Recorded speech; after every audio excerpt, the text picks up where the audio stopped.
Hello दोस्तों, मैं ज़ुबैर अहमद।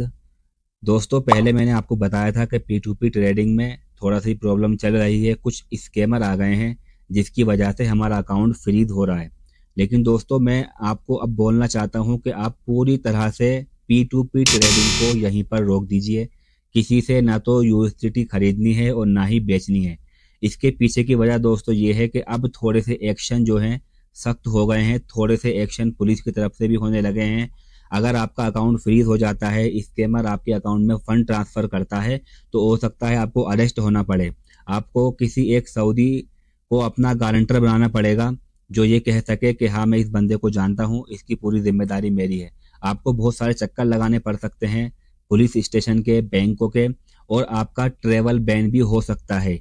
ये सारी चीज़ें हो रही हैं दूसरों के साथ में, जिन लोगों ने P2P ट्रेडिंग करी और उनके अकाउंट के अंदर किसी स्कैमर ने फंड ट्रांसफर किया और उसका अकाउंट फ्रीज हुआ, और उसके बाद ये सारी परेशानियां हुई हैं।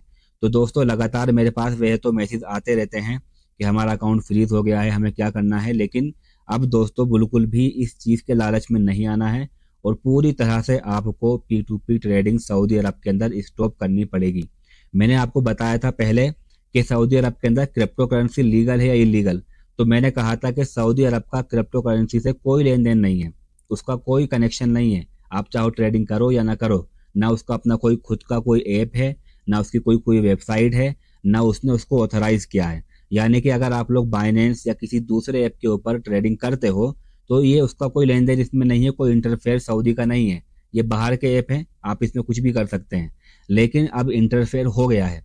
तो ट्रेडिंग आप लोग कर रहे थे तब तक कोई प्रॉब्लम नहीं थी। लेकिन जब आपने सऊदी रियाल को, सऊदी अरब की करेंसी को ट्रांसफर करना और उसको फंड को लेना और देना चालू कर दिया, और फिर स्कैमर आ गए, तब ये प्रॉब्लम चालू हो गई है।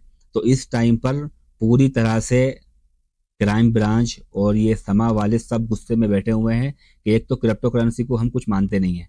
यानी कि एक ऐसी करेंसी है जिसको हमने लात मार के बाहर निकाला है, ठीक है ना, हमने उसको ऑथराइज किया है, हमारा उससे कोई लेन देन नहीं, हमें उससे कोई फायदा नहीं। इसके बावजूद उनको क्रिप्टो करेंसी की वजह से प्रॉब्लम आ रही है।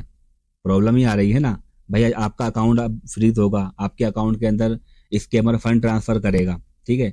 फिर इसके बाद उनको जो है वो सारे अकाउंट फ्रीज करने पड़ेंगे, उनको इन्वेस्टिगेट करना पड़ेगा। बैंक में आप जाओगे, बैंक में बैंक वालों को काम करना पड़ेगा, उधर से पुलिस को काम करना पड़ेगा। तो एक ऐसी चीज जिससे उनको कोई फायदा नहीं है, जिससे उनको उन लोगों ने पूरी तरह से ऑथराइज भी नहीं किया है, उससे उनको इतनी सारी परेशानी आ रही है। तो जाहिर सी बात है वो गुस्से में है, और यही रीजन है कि वहां पर आपको ये कहा जा रहा है कि क्रिप्टो करेंसी इलीगल है। क्रिप्टो करेंसी इलीगल तो नहीं है, लेकिन इस टाइम पर P2P ट्रेडिंग की वजह से इलीगल से ज्यादा खतरनाक हो गई है। और जिसने स्कैम किया है ना, असल में उसको तो ये कभी पकड़ नहीं पाएंगे, क्योंकि वो आउट ऑफ सऊदी होता है, सऊदी से बाहर रहता है, और वहीं से बैठ करके वो काम करता है पूरा। तो उसको तो पकड़ नहीं पाएंगे, उसका सारा गुस्सा आपके ऊपर निकलेगा, ठीक है।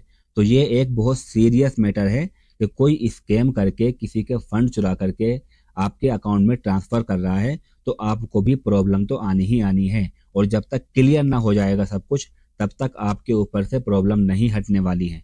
तो दोस्तों, अगर आप लोगों का भी अकाउंट फ्रीज हुआ है, तो मैं आपको बोलना चाहूंगा, पहले आप बैंक में जाइए, ठीक है।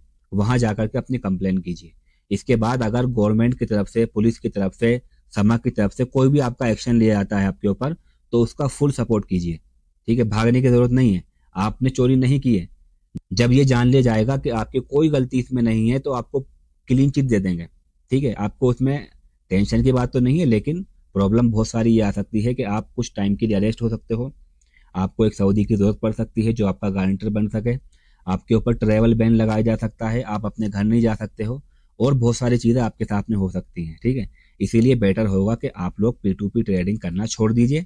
आपके पास अगर USDT पड़े हुए हैं, तो आप उसमें ट्रेडिंग कर सकते हैं। ट्रेडिंग करने में कोई टेंशन नहीं है, कोई इसका सऊदी का लेन देन नहीं है। लेकिन P2P ट्रेडिंग बिल्कुल भी अभी इस टाइम पर नहीं करनी है। बल्कि आप सऊदी अरब में क्या, अगर आप इंडिया में हो तब भी नहीं करनी है, वहां पर भी सेम प्रॉब्लम आ रही है। यहाँ पर जो है अभी फिलहाल तो कोई ऐसा ऑप्शन नहीं आया है जिसमें हम अपनी USDT को रियाल में खरीद सकते हैं या बेच सकते हैं। यहाँ पर एक ऑप्शन था बाइनेंस के ऊपर कि आप लोग अपना जो है ATM कार्ड, अपना डेबिट या क्रेडिट कार्ड ऐड करके रियाल से USDT खरीद सकते थे, बेच सकते थे। लेकिन ये ऑप्शन भी अब काम नहीं कर रहा है। इसीलिए अभी फ़िलहाल कोई ऑप्शन नहीं है कि आप लोग यूएसडीटी कैसे खरीदोगे, कैसे बेचोगे सऊदी अरब में रियाल के साथ में। लेकिन जल्द ही कुछ ना कुछ सॉल्यूशन हम लेकर के आएंगे, और मेरे कॉन्टैक्ट में कुछ ऐसे लोग हैं जो जेन्युइन हैं, जो यूएसडीटी खरीदते हैं, बेचते हैं, उनसे थोड़ी बात की जाएगी। उसके बाद कुछ ना कुछ सॉल्यूशन आपका निकलेगा। अगर आपको ट्रेडिंग करनी है तो आपको जो है यूएसडीटी मिल जाएंगे, ठीक है। बस मैं थोड़ी सी ये बात कहने के लिए आपके सामने आया था कि इस टाइम पर P2P को बिल्कुल बंद कर देना है, बिल्कुल भी उसके अंदर लालच नहीं करना है। अगर कोई इंसान आपसे 100 रियाल का भी एक यूएसडीटी खरीदे तब भी उसको नहीं बेचना है। और इसी तरह की investment, trading, crypto currency, stock market, fundamental, technical, इन सब चीज़ों के बारे में मैं अपने इस चैनल के ऊपर बताता रहता हूँ। आप सभी लोगों से हम्बल रिक्वेस्ट है कि चैनल को सब्सक्राइब कर लें। Thank you so much.